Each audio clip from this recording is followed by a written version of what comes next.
Cali X here on Monday morning with D Style Boxing with the HCPX. We are back and we're kicking off, and we got some actual boxing this weekend, unlike last weekend where there just wasn't much going on.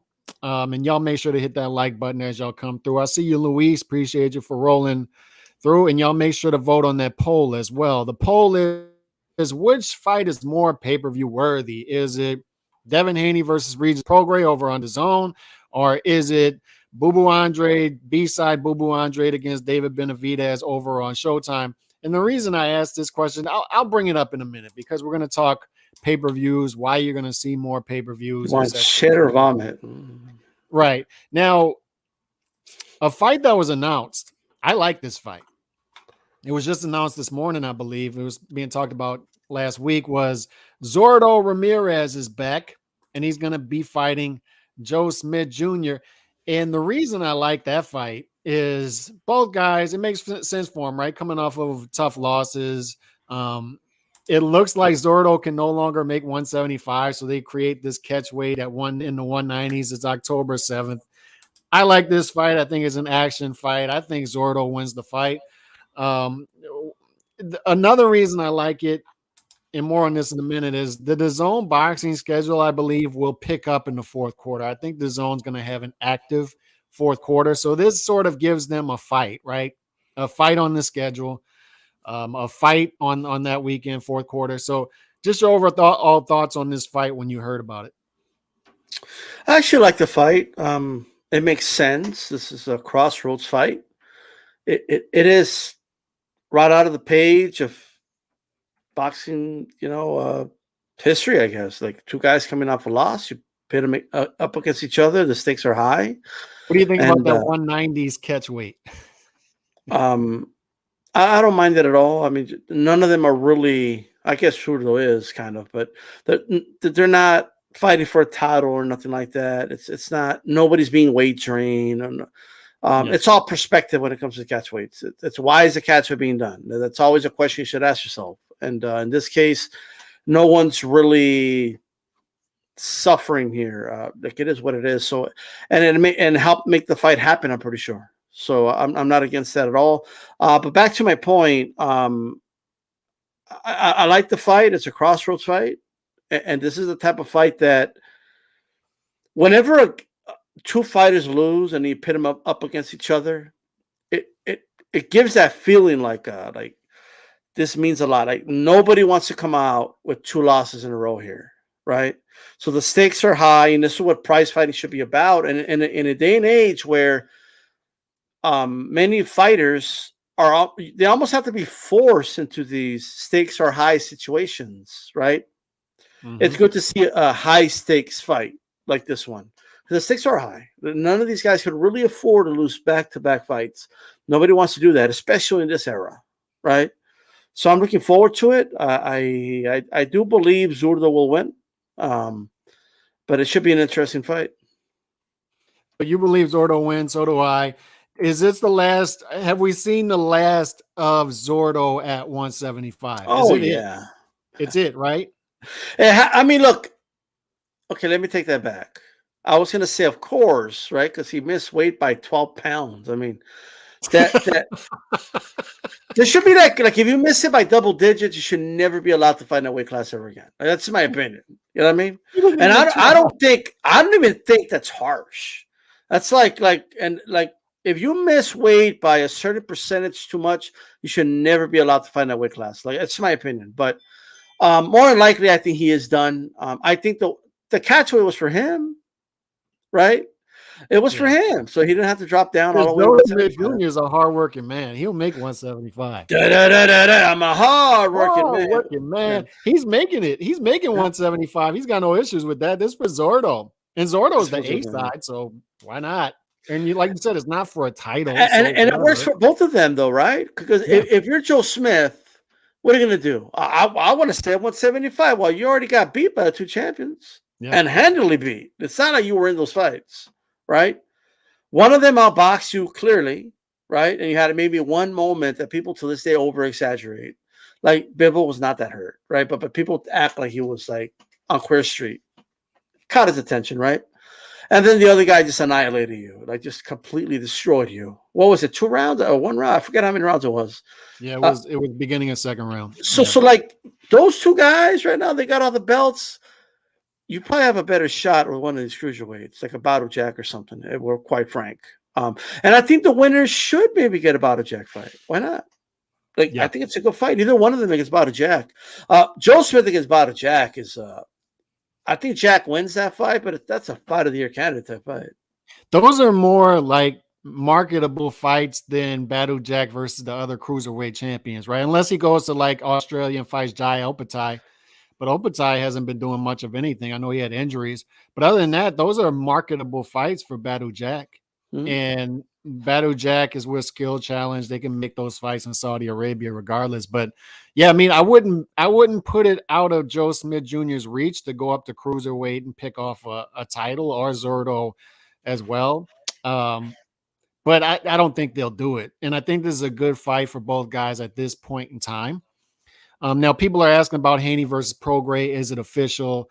Stuff like that. It is not. The reason it fell through is Prograis was the only one who signed his end of the deal. Haney never signed. And October 28th was supposed to be the date. And it was supposed to be at MGM, I believe, in Vegas. And now, since they were waiting too long, that's already booked. That venue is now booked. And when a venue is booked, you got to go back to the drawing board because now you're working with a new venue. There's going to be new live gate numbers, et cetera, et cetera. So now they go back to the drawing board to try to make that fight, and hopefully they can make that fight. But the reason I bring it up is we're now in, and we've tried to explain this to people for a couple of years now, right? D-Style is you're in a new model to where the price of the brick has gone up. You're going to be paying more for less. And anytime you get something nice in 2023, it's going to come with an added charge. And there are exceptions to that rule, right? There's been some fights that have not been on pay-per-view and just comes with your subscription. The issue with the zone is, yes, they promised you things on the front end that they did not keep. And now you're in a different model. Now the zone is going to be doing the same thing that Showtime's doing. Showtime, anytime you have a fight of any type of nice caliber, it's going to be on pay-per-view. That's just what you're dealing with going forward. We've tried to explain to people, when you pay these fighters this type of money, the only way they can make money, the power brokers, is by putting it on pay-per-view. That's where you're at. And we were called anti-fighter, et cetera, for saying stuff like this. Right. But this is where we're at, fellas. And you're going to get fights that 5 years ago, 7 years ago, we would have never thought fights like this would be on pay-per-view. But here we are. And that's why I asked the poll question. It's almost like you say, it's like, do you vote for diarrhea water or sewage? I mean, it's that type of thing. Yeah, these are 100%. good fights, but they're not pay-per-view worthy fights. They're not. I just want to say this. Look, shout out to Andre Rodriguez. Yeah, I rolled that R with the super sticker. Shout out to you, brother. Rodriguez. I can't do it. Rodriguez with the super sticker, bro. Shout out to you, man. We appreciate it. That is the keep it up and doing the weights sticker. There you go. You know what I mean? Look,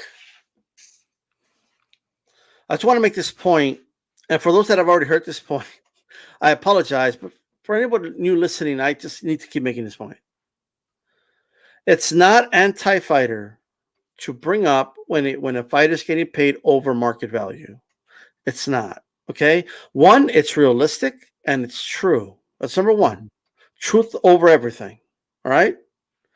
And secondly, it's not pro fighter to overpay one guy when there's a budget.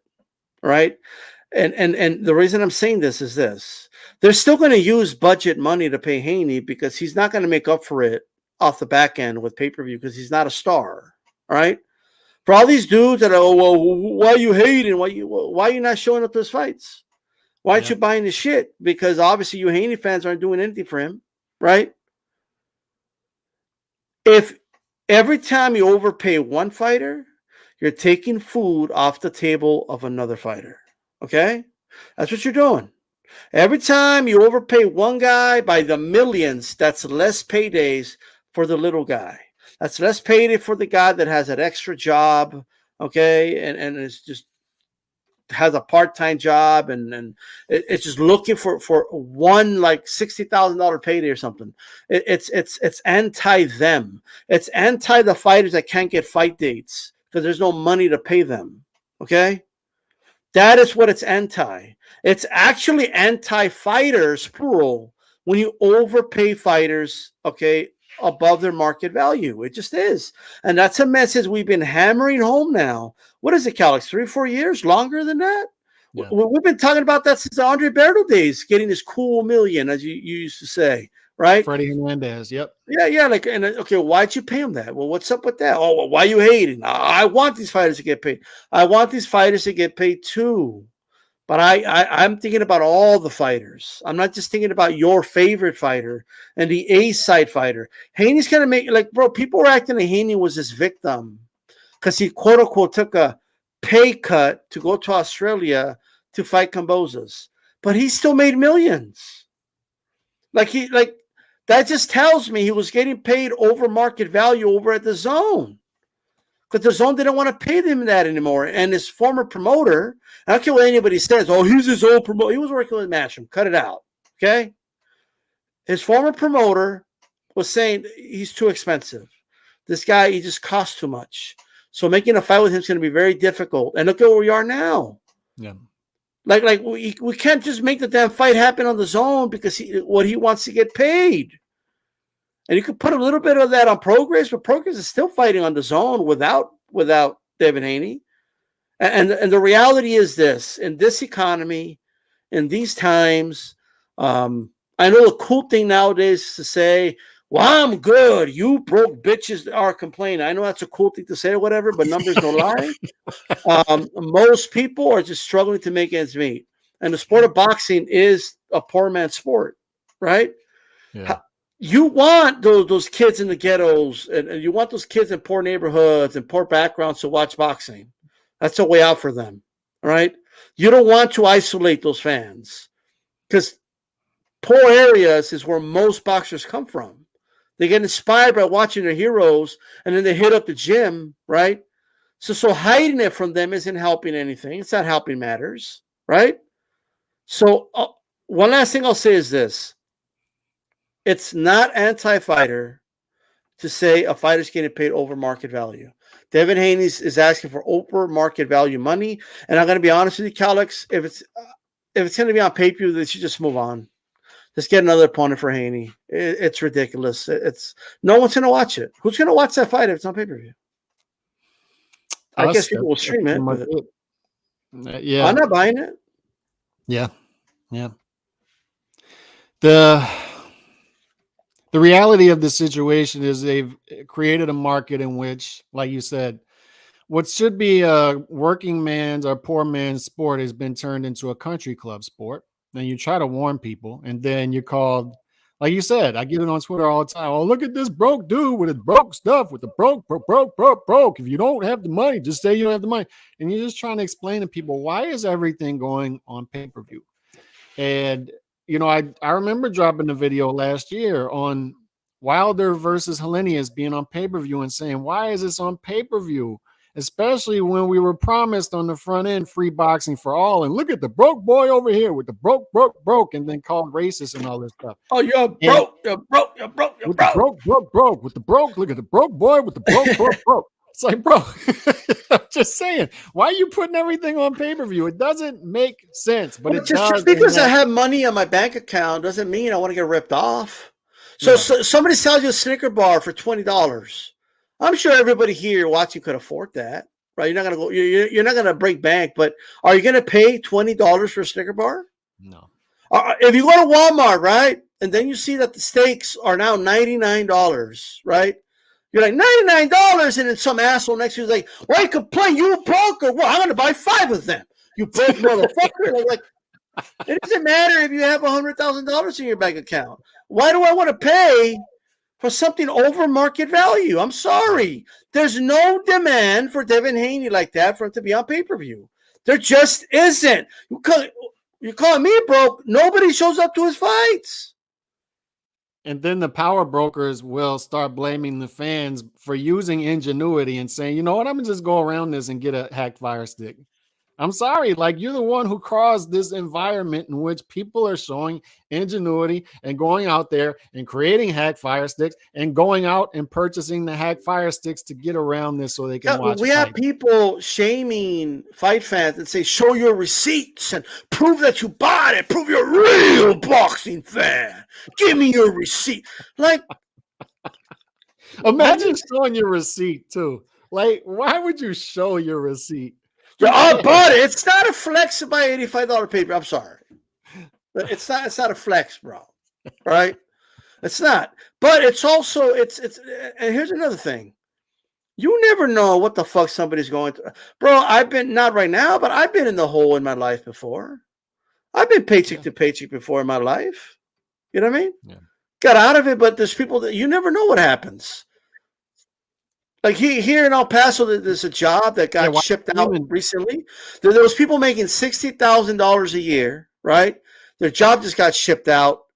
And good luck finding that type of job here in El Paso. Those people they're struggling, right? Yeah. You never know what happens to someone and where they are in their life. So scolding fans because they don't want to buy a pay-per-view because they don't think it's worth it, right, is stupid. Because first of all, you don't know their situation. That's number one. Second, even if they do got the money, right, it doesn't mean that you want to pay for something that's overpriced. I'm sorry. And no offense to your boy Calix, he's not a pay-per-view star. Progress isn't a pay-per-view star. Haney's not a pay-per-view star. And here's why it matters, because when Canelo fights, and I'm just speaking for El Paso, the community comes together. People are going to everybody's houses to watch him fight. So people could pitch in because it's high demand for a Canelo fight. So if somebody wants to watch the fight, let's say they can't afford it. Hey, bro, I'll give you $10. I'll give you $20. I'll pitch in. Boom. Because there's demand for it. I can't get people to my house to watch Devin Haney if I paid them. Okay? Hey, come over, guys. Haney's going to fight Prograis. Haney versus Prograis. Yeah, no, Prograis. Prograis? Prograis. Like, they don't know how to pronounce the dude's name. And they'll be like, who the fuck is Devin Haney? He's the undisputed champ. Dude, like, Crawford had to correct a podcaster. Like, granted, it wasn't a boxing podcaster, but saying, why don't you fight Tank? He's the lightweight champion. And Crawford was like, no, he's not. You know who the lightweight champion is? The guy's like, who? Devin Haney's the undisputed champion. You know that. And the guy's like, yeah, but Tank is more popular. Like, hey, I'm telling you right, Calix, can you get people to your house to watch? Well, maybe because Progress is from your area. No. Maybe. No. What if you pay? No. You got to fork it out. Yeah, they don't know him, D-Style. I hate to say that, but they don't know him. What if Canelo fight? To your house for that? Yes. And if you couldn't afford it, would your friends help pitch in because they want to watch Canelo fight? Yes. That's why being a pay-per-view star matters. That's why they're priced at that. Just really quick, people don't know this, okay? Bars used to buy the pay-per-view at the same price as we do, believe it or not, okay? Yeah. And then while Don King's as, you know Don King, you know what I mean? Don King will say, what you mean they're paying the same? And they're getting all these people to the bar and they're going to pay the same? And then they're selling beer? No. We're going to charge more for it because there's going to be more bodies there. So that's why they charge what they charge for bars. Okay. The reason pay-per-views are priced $85 and all that, the reason for that is because there's an assumption that people are going to get together to watch this event. Okay. It was never about, if you're not a broke bitch, you could afford it, you could pay it. And that's how that wasn't the logic behind it. Okay. Like most people can afford it. Most people just don't feel it's worth to pay it. And if they can afford it at the moment, well, don't judge, bro, because it's bad karma to walk around calling people broke bitches and all that because you never know what could happen in your life. Yeah. You never know. You just never know, right? So stay humble. Don't judge people because they don't want to buy the pay-per-view. You don't know the full reason why, okay? And I couldn't get people to watch Devin Haney if I had If I bought the pizza, okay, all right, well, whatever toppings they want, any pizza place, Papa John's, Domino's, right? It doesn't matter. I'll go to Peter Piper, okay. I'll buy the beer. I'll have it in a nice chest, so it's nice and cold, right? And come over. Let's watch the Devin Haney fight. They're not going to show up, brother. Ain't nobody going to show up. I'm going to be stuck with a cooler. The ice is going to melt, and I'm going to have floating beers in my cooler the next day. Ain't nobody going to show up. Yeah, another thing is, I just assume at this point that boxing fans who are across the board complaining about pay-per-views care more about the sport genuinely than the power brokers, than the people saying, "Oh, look at broke boy over here with his broke." Because I think that true boxing fans, care about the fundamentals of the sport, the values of the sport, the foundation of the sport, while the power brokers continue to rape the landscape of the sport and not care. And then they're going to blame it on just good intentioned boxing fans who are saying, look, man, I'd like to get something out of my subscription that I'm paying you. I'd like to get something out of that. Can I please get something out of it? It's like that thing you always do. Like, please, can I get something out of my subscription? Please, please, please. And they're not giving you anything. And they're saying, no. It's like that scene in The Wire. Marlo says, we only do this we only do this in boxing, Caldex. We don't do it in any other business, right? You don't go to a steakhouse and then you look at the menu like $100 for a 12-ounce steak. What the hell? What the fuck's in the steak? Like, what are you broke, sir? What the fuck? Well, let me see. And then people question you shit. Like, I went to the Outback. Yeah, I heard they have $99 steak. Let me see your receipt. I don't believe you. Then you'll have the dudes at the other table say, "Oh, look at broke boy over there. You don't want to pay $99 for the steak. Look at broke boy with his broke motherfucker, right? Look at this broke dude. You don't want to pay $99. Like, are you kidding? Imagine going to 7-Eleven and the Slurpee is like $50. I'll be $50, sir. What? What, sir? What's wrong, sir? You can't afford it, or what? Are you broke? What? It's a 99-cent Slurpee, bro. The other customers say, "Look at broke boy over here with his. He don't want to pay." Stop holding up the line, broke boy. You're holding up the line. Like, just say you can't afford it. I'm gonna buy my Slurpee. That's my favorite line right Slurpee. Because I've had dudes tell me that a million times. Just say you can't afford it. Just say you can't. They were telling me about. I was making fun of dudes last week who bought the Errol Spence shirt that said when he's knocking on the door to Terrence Crawford, strap Caesar, right? And then they tell me, "Oh, just say you couldn't afford the shirt. Just say you couldn't afford it." I'm like, dude, why can't I just say I don't want to buy a pay-per-view? Or I don't want to buy a shirt without prove you're not broke. Let me see your bank statement. Let me see. We have grown-ass man asking for bank statements and asking for receipts for buying the fight instead of just focusing on what matters. Yeah. Is the fight pay-per-view worthy? Yes or no? If it's a Canelo fight, right, it's almost impossible for me not to find somewhere to watch it, right? I'm just speaking for my city. If it's Devin Haney, I'm sorry. I just don't want to pay for it. And it's a principle thing, okay? So you're basically saying only less than 100,000 people are not broke in this country because they're the only ones that bought Benavidez versus Plant, right? You don't think that maybe it has nothing to do with being broke, right? And it has more to do whether people see value in those fights. Maybe that's what it is. Okay, and before you start calling other fans broke, and let's stop bitching when nobody showed up to Devin Haney fights. I don't see you guys showing up, right? We're all these Devin Haney fans calling people broke. Why aren't they packing up the arena? And why don't I hear Haney from the fucking stands? Okay, well, why don't they travel to his fights and shit to Vegas? Yeah, all that shit they talk, right? You're not broke, right? You want to brag how you're not broke? Well, take a plane, get a hotel, buy a fight, and support your dude, right? And stop getting at people that are saying, I just don't think the dude's worth pay-per-view, right? There's no demand for it. There just isn't, right? There's no demand for a $25 Big Mac, There's no demand for a Devin Haney fight being on pay-per-view. All right?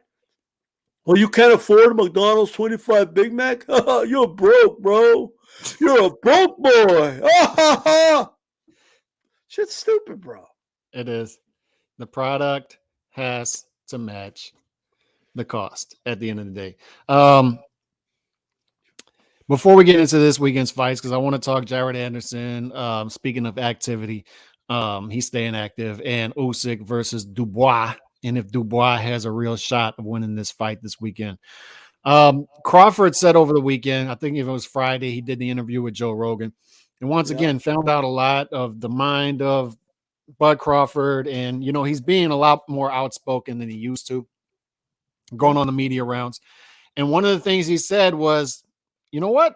I'm willing to go all the way up to 168, 3 weight classes to become undisputed by fighting the winner of Canelo versus Jermell Charlo. And I'm sitting back and listening to that. I'm like, whoa. Because last week it was what? 158 catch weight. And when you hear that stuff, you're like, okay, I know what that is. It's like Canelo's not going to make his way down to 158. Same thing we heard with NOA versus Tank and catch weights. But when a guy says, I'm willing to go all the way up to that weight, 168, and fight the winner of that fight and try to become the first guy in the 4-belt era, 3-time undisputed, 3 different weight classes, it makes your ears perk up. And the first time I heard it, I was like, that's kind of crazy. And then the more I think of it, I was like, I like special fighters trying to do special things. I understand why this would not be interesting at all to Canelo. You know, he's looking at it like these three weight classes south of me. It doesn't really do anything for me if I beat him because he's coming up. But if you're a Bud Crawford fan, and if you're Bud Crawford, and it's a win-win situation, because if he goes up and accomplishes it, it's like, whoa, look at that. This guy's an all-time great. And if he loses it, yeah, it's an L on your record, but it's to Canelo 3 weight classes north of you. So there's no shame in losing that fight. So when you heard this, what was your initial reaction to him saying this? Well, I'm a little surprised, but not that surprised at the same time. It's just like Crawford, he reflected on it, and I kind of reflected after he reflected, right? I feel like if Crawford were to do that fight, it would be a swan song. I feel like that's what it would be. And he's already said he has no interest in going for breaking the 50-0, so we know he's not going to stay around that long, right? Mm-hmm. We know he wants a Jermell fight, and he's already said, I'm not interested in a Boots fight, which I have some issues with, but I don't want to dive too much into that. He doesn't want he hasn't really mentioned Tim Tszyu other than one time saying he'll fight the winner of Tim Tszyu Jermell, right? So he'll fight him if Tim Tszyu were to beat Jermell, but he hasn't said I'll just flat out fight him. So as crazy as this may sound, right? I've been saying this. Jermell said it recently. Crawford said he thought about it. He said it as well. And I've been saying this for years. And I think you have as well. Canelo is not this big, huge guy that people think he is, which is why what he did when he moved up to 175 was amazing, beating Kovalev. He's a much smaller guy than Kovalev, right? When he was talking about fighting Makabu, I thought that was crazy. Not because I think Makabu is this great skilled fighter. He's not. But because him just punching Canelo in the shoulders, right? Like just that alone, even like would cause some damage. Even if Canelo dominates, the few times Makabu hits him could cause serious damage, right? Because Canelo's not this big, huge guy. That's the only point that was ever made about that. It's the same thing with Battle Jack at 190, right? Yeah, like there's some people like, look, Joe B feels strongly that, but he would favor Battle Jack against Canelo at. I would too. 190 above, because he's put it in perspective, right? Like Canelo's not this huge guy. He's a small one. Ryder is not a big 168 pounder. And you could obviously see how much bigger he was frame-wise than Canelo, right? He was more massive than him. Canelo is not this huge guy like that. Now, he's still bigger than Crawford. Don't get me wrong, right? He is bigger than Crawford. Mm-hmm. But I want to make sure people understand it's a 5-story building. It's not the Empire State Building, right? It is a climb, and it's still a significant climb, but it's not what people think it is, right? And I think that's what Crawford was alluding to. Even Jermell, like he basically said, I think I'm bigger than Canelo in one of the interviews. And he is. Look at his skull. It's like bigger. He looks like a bobblehead next to Canelo, right? Like I'm just saying. I wanted to put him on my windshield. Just you know what I mean? But even when he talks like a bobblehead, have you noticed? Like, yeah, Canelo, my brother, Tim Tszyu, but Tim's a guy from Australia. But anyway, I'm not surprised, but I will say this. Crawford said he needs time, like a year or so. He needs to put on muscle. I'm just going to say it right now, I would favor Canelo in that fight. But if it's Crawford's swan song, if it's just like, this is it for me. I just want to go pursue this one last great thing. I want to go fight Canelo and try to become 3-division undisputed champion, or it might be 4-division undisputed champion, depending on how things go, right? Mm-hmm. I just want to do this one last thing, right? Honestly, it could be like the Hagler-Leonard of this era, right? And I'm not comparing them to Hagler-Leonard, but of this era. Like, no, it could be that. It could. Before I get to this super chat, do you think Canelo versus Bud is bigger than Canelo versus Benavidez? Yes. I would say yes. I would say yes as well. So it's a bigger fight, would take precedent over that fight. And it could possibly replace, what did they try to do last year? They tried to do Charlo, then Spence at 164, and then Benavidez behind that. So Crawford could be replacing Spence in this scenario. Who knows? And a lot of this depends on what Spence does, immediate rematch, stuff like that, by the way. So I tend to think we won't get this fight next anyway. But also, I think Bud versus Mel at 168, if they do that fight, you do it at 168 instead of 154. If Mel were to win that fight against Canelo, obviously if Mel loses that fight, he can bounce right back down to 154. But I'm just saying, like, if he wins that fight, you can do that fight at 168 for undisputed at that weight class because he has all the belts at that point. And I just want to say this. By the way, he won't have all the belts at 154 after this fight. Regardless. By the way, I just want to say that he may change his mind though. It's like right now it makes sense because Canelo's about to fight. It's going to get him publicity. People are going to start talking. But Crawford may very well just get bored and be like, I don't want to wait around and just fight somebody. He might fight Tim Tszyu for all we know. But or he might fight Boots. But I just think Spence he's gonna do the rematch, right? All directions are he's gonna fight Spence again. So that's gonna hold up things for a little bit. So we're looking down the road here, maybe 2 years down the road if he fights Canelo, in my opinion. Now the question for Nando is: Loma always gets credit for being a small lightweight, unlike Canelo. How about Loma in a way at a reasonable catch weight? And yet, Nando's right here. Like Canelo's seen as, and he is a super middleweight now. He's been fighting at super middleweight. He takes advantage of, he has advantages, right, at that weight. And what are the advantages? He likes fighting taller guys. It's good to fight guys with lateral movement, but not as naturally talented with lateral movement, quick as guys at 154. They don't have as quick feet as the guys at 154. But he is a super middleweight. He is a super middleweight, but he's small for the weight. Loma, the same thing. Loma's been at 135 for a minute now, right? So he's a lightweight, but doesn't have power at lightweight. He has a small KO percentage at lightweight. But he does have advantages at lightweight that he takes advantage of and has taken advantage of in his career. But he can get down probably to 130. So I guess the first question here would be, do you think a matchup like this is possible for Inoue in the future, 2024, 2025, as he has more success, that people are going to This is start how to I feel about it. realistically call for these fights. This is how I feel about it. I think everything depends, right? Um, Even in Crawford's case, I still think he should have a fight at 154 and see how he feels, right? And then maybe a fight at 160 and see how he feels. That's just my opinion. I think that's a responsible thing to do.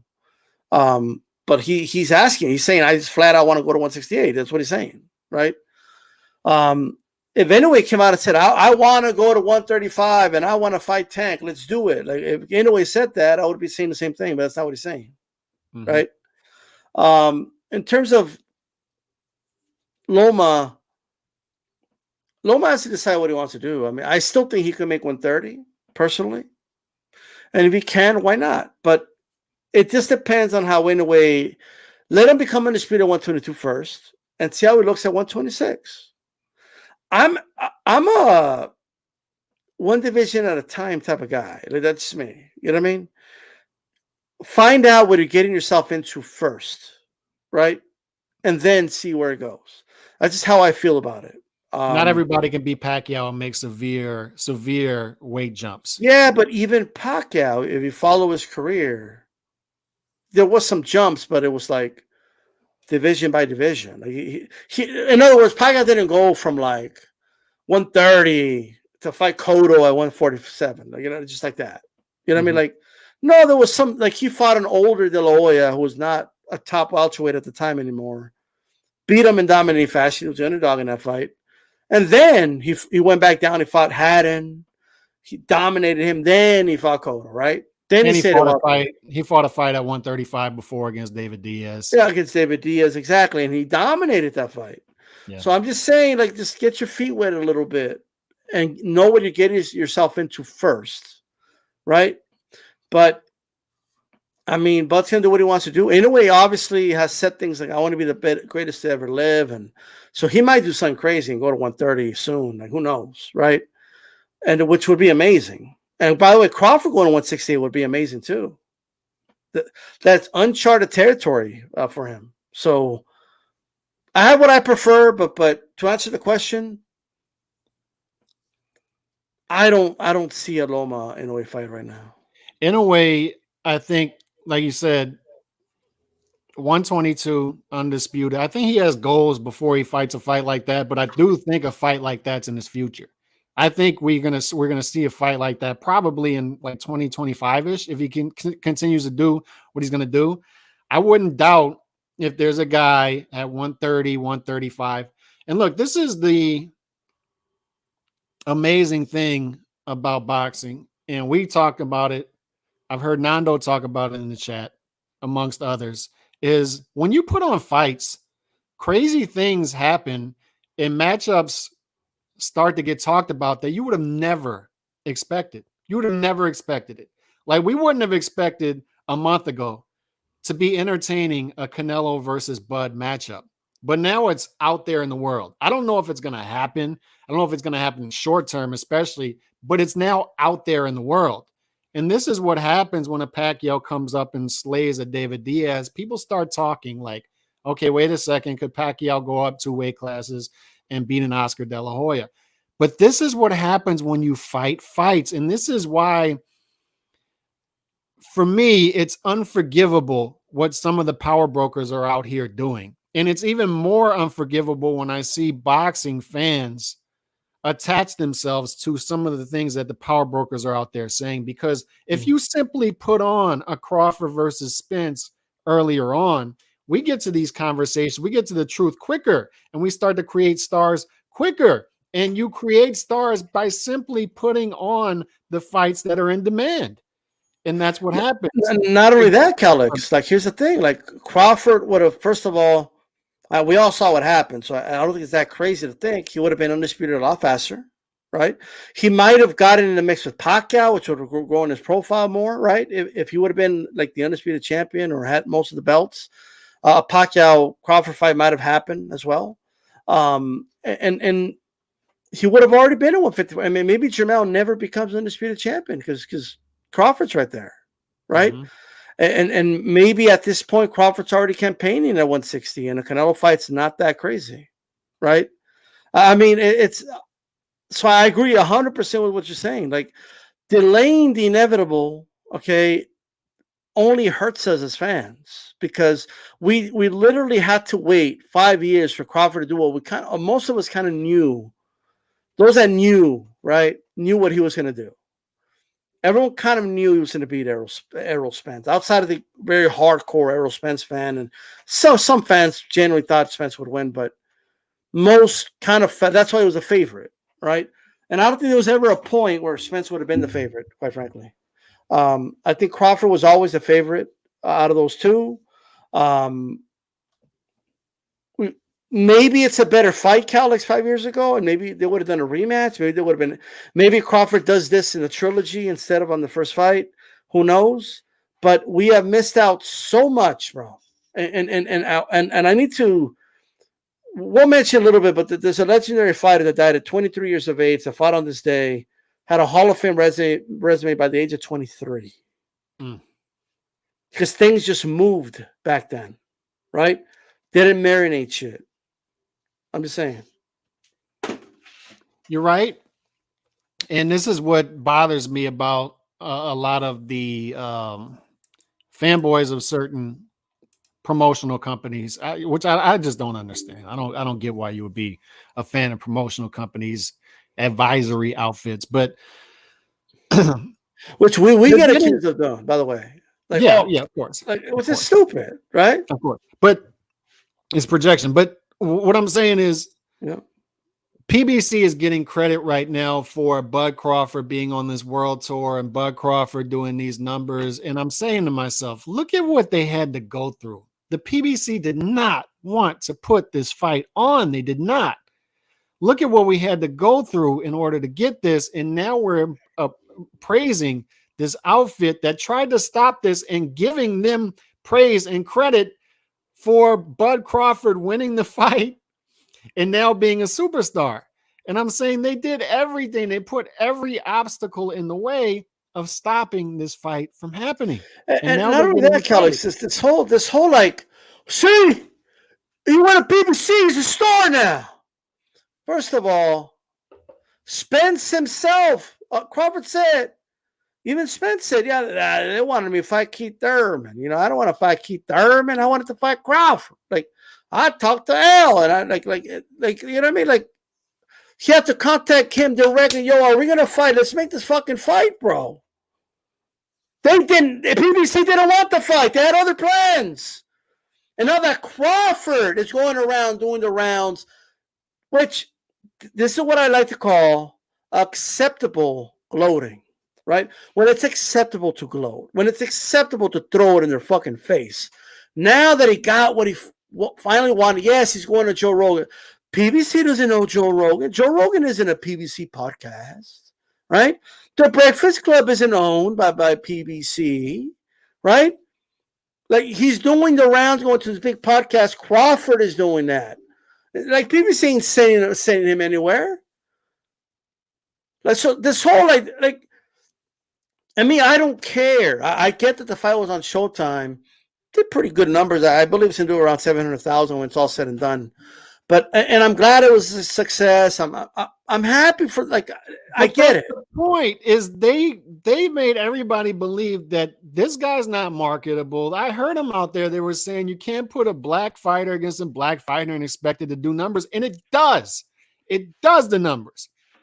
And now what they're going to do is they're going to. Look, I heard that narrative on all sides. Marination that did this. It's not. And if you just put on fights, then fights, matchups pop out that you never would have expected. We never would have expected Inoue versus Loma to be a certain talk and Crawford versus Canelo to even entertain something like that. But it happens when you put on fights. Why not just put on fights and see where it takes you?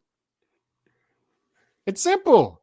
Put on the fights. But they brainwash people into thinking that, We have to marinate these things. It's not the right time, guys. You just don't understand. You don't understand that it's not the right time. You're just a boxing fan. You don't understand what's going on in these boardrooms. Yeah, you understand the business. What I know is if you put on, other fights will develop over time. Bigger fights will develop. You'll create more stars organically. But instead, what they're doing is, and this is intriguing, is the PBC has protected their fighters here from Canelo and Bud Crawford. And they put their fighters in this artificial bubble in order to keep them safe, in order to draw Canelo to the table. We know that. We know that that's happened. Anybody disputing that, we're not even going to debate them because it's happened. Bud Crawford as well. They kept their whole stable at 147 away from Bud Crawford. It happened. We're not debating it any longer. It happened. If you're not there yet, you're never going to get there. It happened. But what's intriguing about this is they've sort of fattened up their fighters in order to feed them to Canelo and Bud. That's an interesting thing. They've fattened them up in their little artificial bubble, made them look better and stronger than they are in order to feed them to Canelo and Bud, who will now subsidize their model for the next half decade, because that's what we're going to get from this is Canelo in particular going to subsidize the PBC for the next half decade. Watch how much money they make off of Canelo. And that's going to end up subsidizing a lot of crappy fights. And they're going to go right back to it. They're going to go back to pay-per-view, making their fighters look better than they actually are. And then there's going to be another guy to come along, hopefully in the next half decade, that they're going to do the same thing. Now, we live in a world, the boxing world is so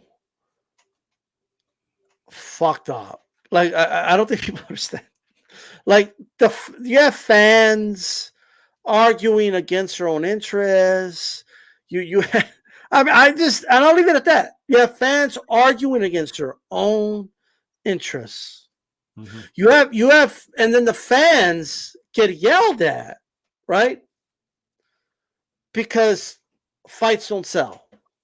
Well, you're stealing all the fights. You're not real fans. Well, the good fights sell, right? Maybe it's this crappy fight you're selling us, these Snicker bars for $20 that we're not buying. Maybe it's because we don't think that Snicker bar is worth $20. All right. At the end of the day, that's really what it is, bro. I ain't paying $15 for a Slurpee. I ain't gonna do it. It has nothing to do with whether or not I have the money. And if you want to shame me because I don't want to buy a $50 Slurpee, go ahead. Okay. You know who's the idiot? The one that buys the $50 Slurpee, right? Yep. Not the one that didn't pay for it, right? So you could call me broke this, broke that. Okay, you can call me whatever you want. But at the end of the day, boxing fans, broke boy. Okay, and this is, I believe this is a small minority of boxing fans, but they're loud. Okay, buy the fights, show the receipts, support the sport. You need to do it. These fighters put their lives on the line, and if you can't afford it, just say. Well, if you can't afford it, just don't watch it then, right? Who does that, and what business says that? Calix, don't use the argument that it's a business. If I'm watching the business struggle, and I'm sorry, a couple of events a year succeeding is not proof that the sport as a whole is doing great.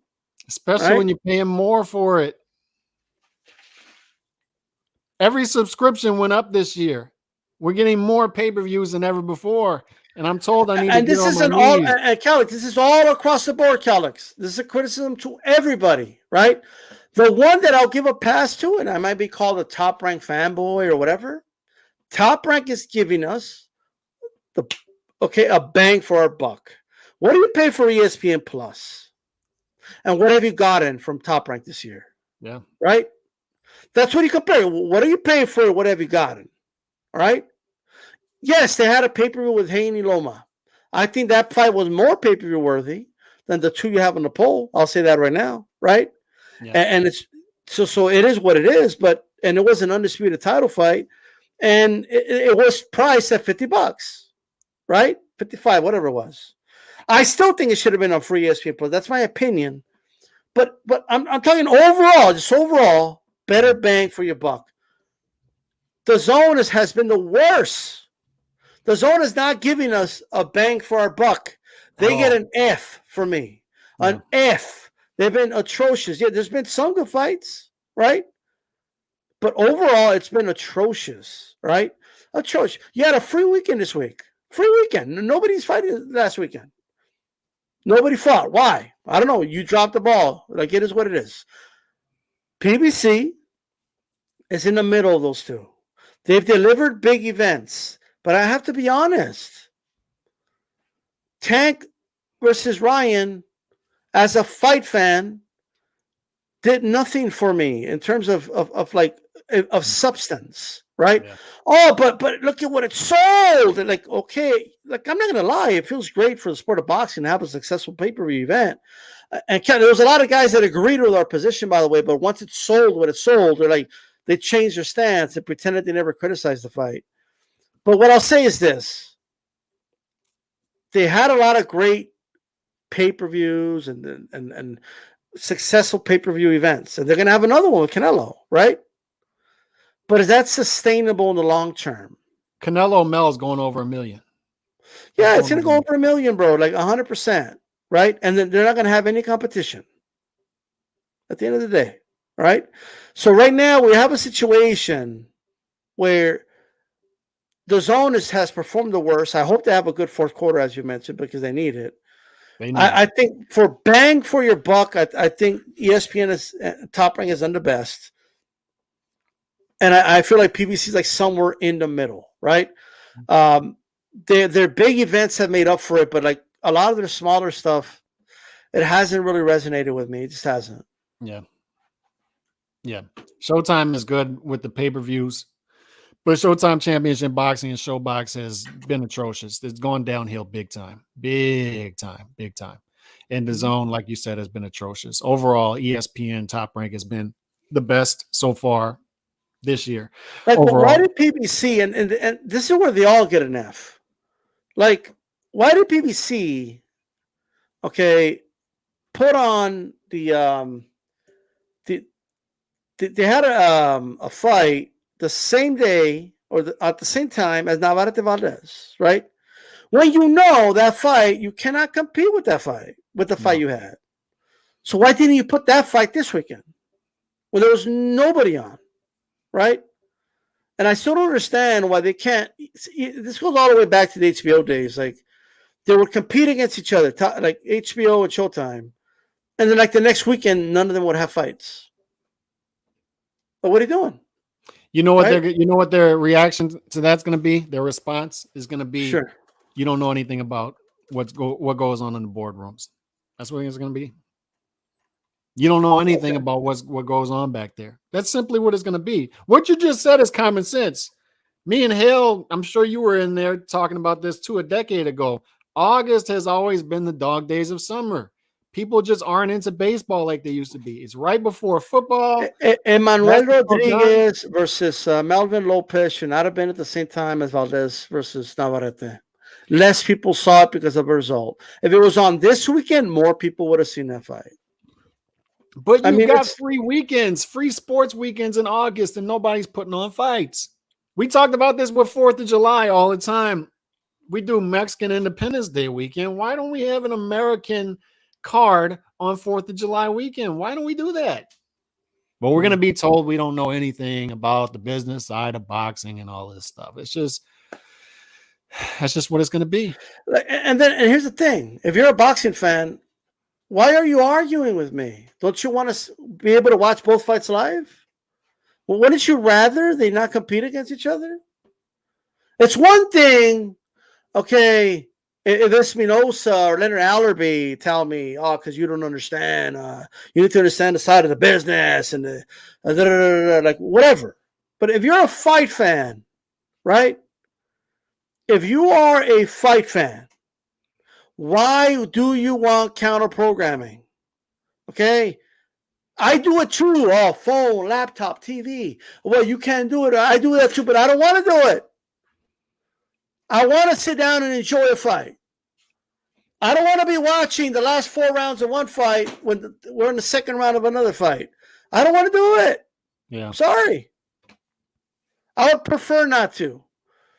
And then when you have these empty weekends, you know what it is? They're having whose dick is bigger contest. That's what it is, right? Well, I'll show you. I'll put on an event the same day. So what? I'll show you my dick is bigger than yours to ESPN. Okay. Well, now you both shrunk. Okay, because like you both hurt each other. It's stupid. Sorry. Yeah. So Usyk is fighting this weekend on Saturday, and we'll do a lot to preview this fight during the week as it goes on. But do you think Dubois has a real shot of winning this fight on Saturday night? Dubois is a 14-1 underdog. He's already been knocked out by Joe Joyce, but that's Joe Joyce. Usyk, not the puncher that Joe Joyce is. Is Dubois more of a live dog than he's been given credit for as a 14.5-1 underdog? I keep hearing people say, "Oh, it's a tricky fight for Usyk. It's a tricky fight for Usyk." Mm-hmm. I just don't think so. I don't subscribe to that because I think the heavyweight division, there are clear tiers in the division. I think there's a top tier that Usyk is in, and there's another tier that Dubois is in that's down here. And I don't think any sort of matchup issues could make up for that gap that's there. What do you think? I'll say this, and it's the obvious thing, but it's a bigger deal at heavyweight, right? Dubois has a puncher's chance, right? It's a heavyweight division. These are big dudes. These are the mammoths of boxing, right? Dubois is a puncher. He could punch. So can he catch Usyk, knock him out? Yes. And would I still favor Usyk in the rematch? I would, right? Because it would be one of those like unlikely scenarios, but it could happen. Mm-hmm. And I think I just answered your question. I think it's unlikely that Dubois is going to win this fight. And the big key thing is this: it's the footwork, the foot speed. He's not going to be able to match the foot speed of Usyk. And on top of not keeping up with the speed of Usyk with the feet, Usyk just has superior technique, superior fundamentals. And Usyk also is that guy that can step outside of the fundamentals because he's in my opinion, he's that good of a fighter, right? Great fighters could step out. A lot of great athletes they master the fundamentals, but they could step out of them. And that's what separates them from the other athletes that master the fundamentals as well. So I think Dubois is too. If you think AJ's robotic, Dubois is robotic, right? Yeah. Very robotic, and I think it's going to make the moves of Dubois very predictable. I kind of see this like Bobby Fischer picking a computer apart from the 1960s or whatever, when the moves were predictable because he understood the pieces are protecting the other, and he was able to kind of move outside of the calculations. And I think that's what Usyk's going to do. He's just going to pick this guy apart. He's just very, very, very robotic, in my opinion, and not. Instead of robotic, I'll just say he's not very fluid, right? And Usyk is the most fluid heavyweight of them all. Like, he's too easy to time for Usyk. Yeah, and Usyk is rhythmic. He's gonna get in a rhythm. He'll pick up your timing. It's just not gonna go well. I'll say this though: is there pressure on Usyk to get the knockout, or is Usyk gonna get a pass? No. Does Usyk get a pass? I think he'll get a pass. Look, 12-month layoff is the wild card here. I think he'll get a pass because this will be viewed by a lot of people as something before something bigger, and it'll be like, oh, Usyk went rounds. Usyk went rounds with a good fighter. It'll be something like that. I think he might stop Dubois. I think he's gonna. That's what I was about to say. I think he's gonna stop Dubois because I think he's gonna be lighting him up, and I think it'll be a stoppage, not a knockout. It'll be a stoppage, and he's actually favored to get the stoppage in this fight. That's actually the favorite here, for him to win by stoppage instead of by decision. Like, people got to remember, in the Joyce fight, all Joyce did was shorten his, like, as slow as Joyce is, he shortened up his jab, and it was like a hammer fist. Like, he was throwing like this. You know what I mean? Mm-hmm. Short distance, but kept landing it in the same spot over, over, over. And then it fucked up his orbital, right? Because you could only take so much punishment in the same spot over and over again, right? Even if you just tap it over and over again, eventually it's going to start hurting. You were just hitting him, and he has heavy hands, right? And he felt that pain, and he ended up bending the knee in that fight because he couldn't take that pain anymore. Big gap. What's his big win? It's not there. He doesn't have it. And what I'm going to say, I think the jab of Usyk's going to shine in this fight. And Usyk's jab is faster than Joyce's. It's more versatile than Joyce's. I think he'll land jabs to the body even. And I think it's going to set up punches. Like he's going to react to it, and then Usyk's going to come over top with it with the right. I think Usyk's going to go to the body. I think Usyk. And another thing, Calix, is I don't think he'll keep up with the volume of Usyk. I just don't. And Usyk's not going to. Do you remember, like, it's a weird example, but do you remember when Martinez fought Chavez Jr.? Yeah. All Martinez did, he never let him set his feet, right? Just moved. The whole time he was just moving. Boom, up jab, boom, moving, right? Right hand. One or two shots move. And then once in a while, right, when he finally cornered him, he would fight himself out of the ropes, and then he would go back to doing what he's doing. I think that's what you're going to see in this fight. He's never going to let Dubois set his feet. I actually think Dubois' output's going to be very low in this fight. I don't think he's going to throw a lot of punches. Mark my word on that one. And keep an eye on what he weighs. If Dubois is the same or heavier, he's in trouble. He's going to get stopped. He's got to weigh in lighter. He needs to be he needs quickness in his fight, right? Usyk's going to style on him. And this is Bruce Gass, shout out to him. Does this seem unbelievable to you? Dubois Usyk is the only heavyweight title fight of 2023. And I think it's going to end that way because Ngannou doesn't count. I don't think Usyk's going to get another fight in.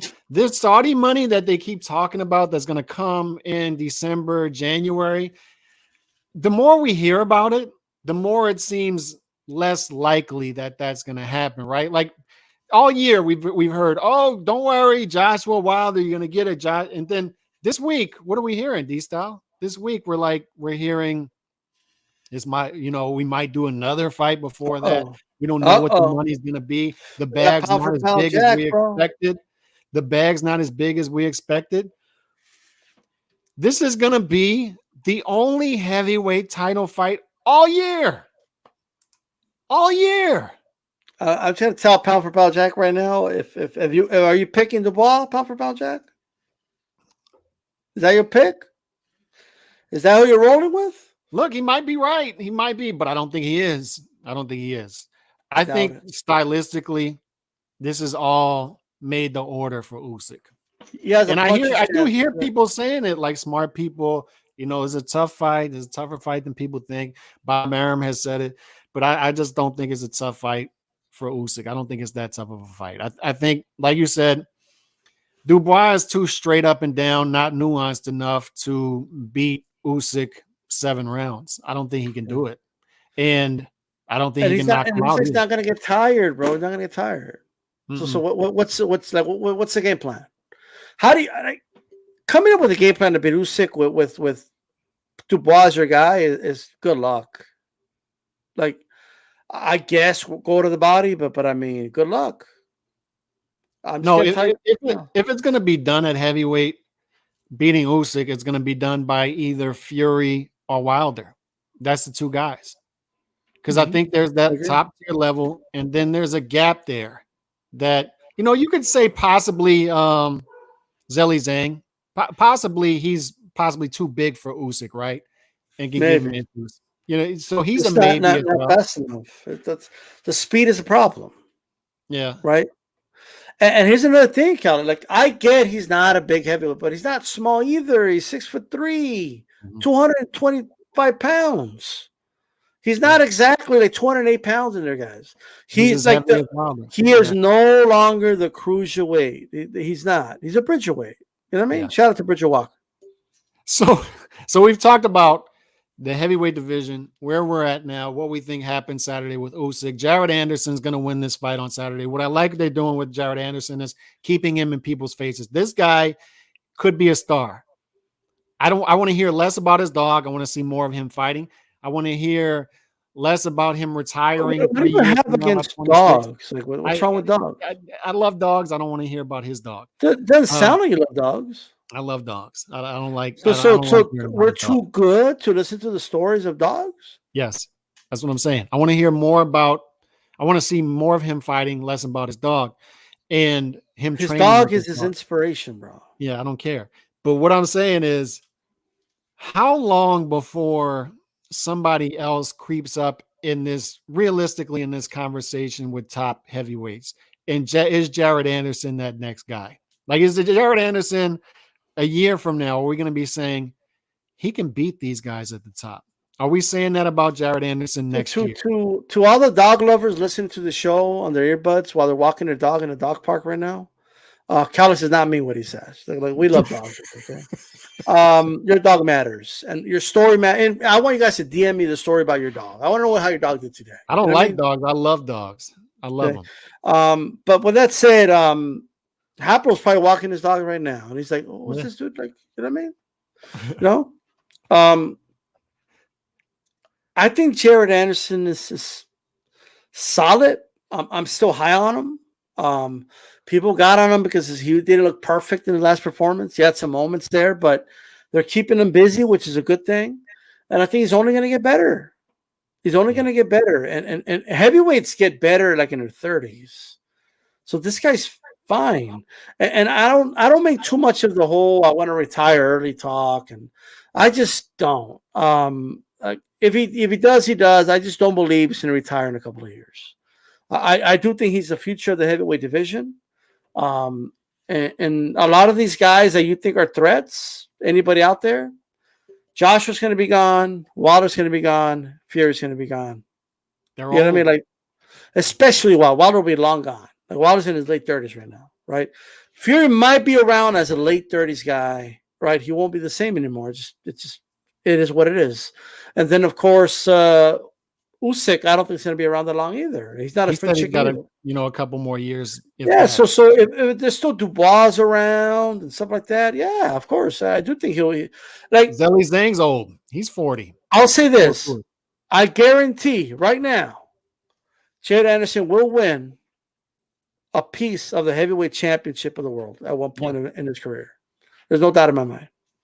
But I will say this, though. It is troubling to me. It is a red flag that this guy's talking about retiring at 26, saying things like, because I have to believe him when he says things like, I'm only in it for the money. Once I get financially secure, I'm out. That is troubling. But when I do see him come back after a performance that's seen as lackluster 3 months later, 2.5, 3 months later, that's a good sign. And that's a sign that they are taking this thing seriously and that the performance might have bothered him. And I expect him to knock this guy out early in this fight. That's what I'm expecting in this fight. I'm actually going to bet either first or second round knockout by Jared Anderson because I think he wants to get back after it, put on a good performance, and get back on track. So those are all good signs. And I do believe by late 2024, he's going to start to enter those discussions realistically, especially as these heavyweights are simply not doing anything. Yeah, and here's the thing, Kelly. Before people get on him, Fury had a very questionable fights early in his career. He had a fight where he uppercutted himself in the face, bro. Okay, like he went life and death with fucking Steve Cunningham. You know what I mean? So you can't just like. I look at fights like growing pains. You know what I mean? Like, yes, he got hurt in the last fight, but how did he react? I like how he reacted. I do. You know what I mean? I liked how he got out of that situation. And I saw something that I liked. It's growing pains, and I think he's going to learn from it. He got more out of that fight than if he would have gotten a knockout in the first round again. Yeah. He just got more out of it. Yeah, there's no doubt. You love talking about Fury uppercutting himself, by the way. You love bringing that up. He did the wind up and everything and just boom. You know what I mean? He did hit himself in the face. It's beautiful. But you got any final thoughts on this thing before we wrap it up? Yeah, look, I want to bring up Salvador Sanchez. Yeah, go ahead. On this day, Salvador Sanchez fought Wilfredo Gomez. It's a classic. You can find it here on YouTube, by the way. If you haven't watched it already, look it up. It's worth it. Salvador Sanchez versus Wilfredo Gomez. Action fight. Dominating win by Salvador, especially early and late in that fight. But people forget in the middle of that fight, Wilfredo Gomez was mounting somewhat of a comeback. Like he was kind of like showing signs that he might get back in this fight. And he had his moments for sure because he was a great fighter in his own right. But in the end, Salvador was just a little too much for him and ended up taking him out. But amazing fight. Wilfredo Gomez was a dog, and for Salvador Sanchez to have that performance over him, I honestly feel that is the best win that Mexico has over Puerto Rico, because that's the best one. That's the best one. How do you are you rated by how good the fighters were? Yeah, how do you go about rating Salvador Sanchez as far as his peers in Mexican boxing lore when he went on so early? You know, it just For those that don't know, he passed away in a car crash. And you guys can also catch the documentary. I had a piece on there as well with that Blood Boxing did. It's a really good documentary. You guys should check it out on Retro Boxing and Documentaries, I believe it's called, the channel. But just put Salvador Sanchez documentary, it'll pop up. Look, this guy, at the end of the day, it's about quality over quantity. And he had, compared to today's fighters, he still had the quantity. He had 44 fights, bro. Yeah. Right? Had a loss early in his career, but the Wilfredo Gomez is his best win, in my opinion, right? But the Zuma Nelson win was very impressive, especially that was a nice 15-round stoppage that he got. Juan Laporte was a great fight. Danny Little Red Lopez was a great fight as well. Is he the GOAT to you? To me, I will say this. We can't say he's the most accomplished Mexican fighter of all time. We can't say that because he just wasn't around long enough. But I honestly do believe that he is the greatest to lace them up, like in terms of the eye test. I think he's the best to ever do it. He's an amazing fighter. He had it all. He had everything. I honestly believe he would have stuck around. I honestly believe he would have beaten Chavez. And I don't know if Chavez has the same career he had. I do think he would have moved up from featherweight. I think he would have ended up at lightweight. And he might have ended up, like Arguello did, might have ended up at 140 pounds. He is, it depends on what you're asking exactly. But I do think he's the greatest to lace him up out of Mexico. And if he would have stuck around, he might have been the greatest to ever do it. And for those that tell you that no one cared about featherweights before Naseem Hamed, and well, I'm not going to take away with Naseem Hamed, Barrera, Morales, the wave they brought, and I'm not going to take that away from them because they brought interest back for the little guys. But Salvador Sanchez, I mean, it was prime time television when he fought, bro, here in the United States. You know what I mean? That was a big deal, that fight against Wilfredo Gomez. Like, that was a big deal. And before, like, the little guys, there's guys like Benny Leonard back in the day that sold out baseball stadiums. So don't let people tell you that no one ever cared about the little guys so recently. That's just not actually true, right? People might have lost interest and came back to it. But when Salvador Sanchez passed away, they did a ABC special on it. It was breaking news. They're like, hey, we're going to stop the broadcast to give the sad news. Salvador Sanchez passed away, right? And like, he was a beloved figure. And a lot of fight fans grew up loving the guy. Like, when I was on, I've done some panels talking about Salvador Sanchez, and there's a lot of fight fans that just said it. Like, yeah, like, I'm talking about the old dudes, you know, like Bruce Goss, you know what I mean? Like they watched Salvador Sanchez, you know, they were fans of his, you know, like when James Toney's like, oh, that dude was good. If James Toney says that, then you were good. Because James Toney's not going to say you were skilled if you weren't, right? Roy Jones talks about his skill set. You know what I mean? When your peers, generations after, and you were a featherweight, are complimenting you how good you were, you know you were good. It is a shame that the car crash happened because we lost a lot. You know what I mean? We lost a gem. And I think Salvador Sanchez is an example of whatever you're going to do in life, go for it, because you never know. Like, you just never know. Yeah. He went for it, beat a really good fight in his own right, and with Fedor Gomez. His last fight was against Azuma Nelson. Azuma Nelson went on to have a great career himself, probably the best fighter out of Africa, right? And that was like a fight he did. I mean, I think it was just the beginning, Calix. That's what it was. We were just at the beginning. Like, Red Ender was what, 23 or so when he fought Duran? Mm-hmm. So somewhere around there, like him and Leonard. Well, Leonard and Hearns were young, early 20s when they fought, right? And look how much more they did in their careers, right? Even though they lost and they came back and they won, like we lost a lot from losing Salvador Sanchez. But I just wanted to give him a shout out, bro. I think he is a big name in boxing lore. If you're new to the sport, you should look him up. I think he's one of the best ever at power counters. He's one of the best at landing punches in small windows. The IQ was off the charts. The speed was pretty good. But he fought guys faster than him, but he still beat them.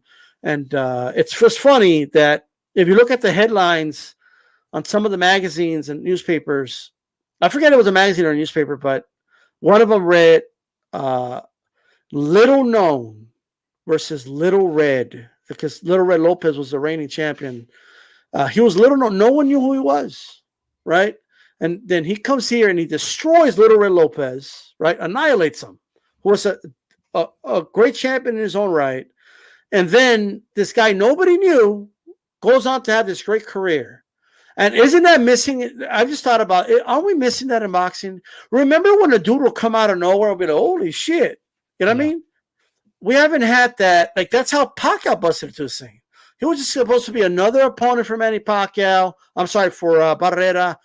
Fucks him up. Most satisfying fight I ever seen, by the way. Just beat the shit out of Barrera. I wish the brother wouldn't have gone in. He should have kept letting him punch him. But I'll say this.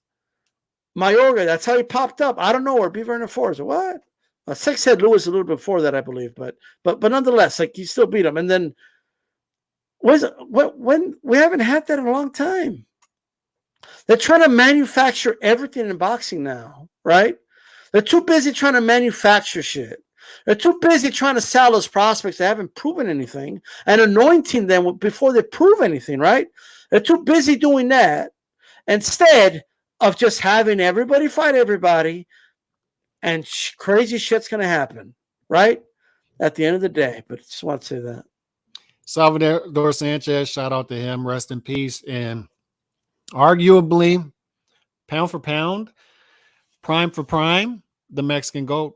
Arguably, you can say that. We have enough data to go off of for that, but it's an interesting conversation that we'll explore in another day as well. But tomorrow night, my opinion. Tomorrow night will be over on your channel.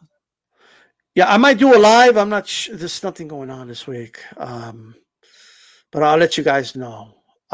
If I do a live, I'll let you know. But I'll know by tonight, maybe. But Wednesday, I'll be doing a live as well. I have a lot to say about this VADA thing. I have a lot to say. And I'll wander over there to your channel and join you whenever that is. So another ACPX, by the way, over on your channel. So we're out of here. God bless everybody. Have a great Monday. Peace.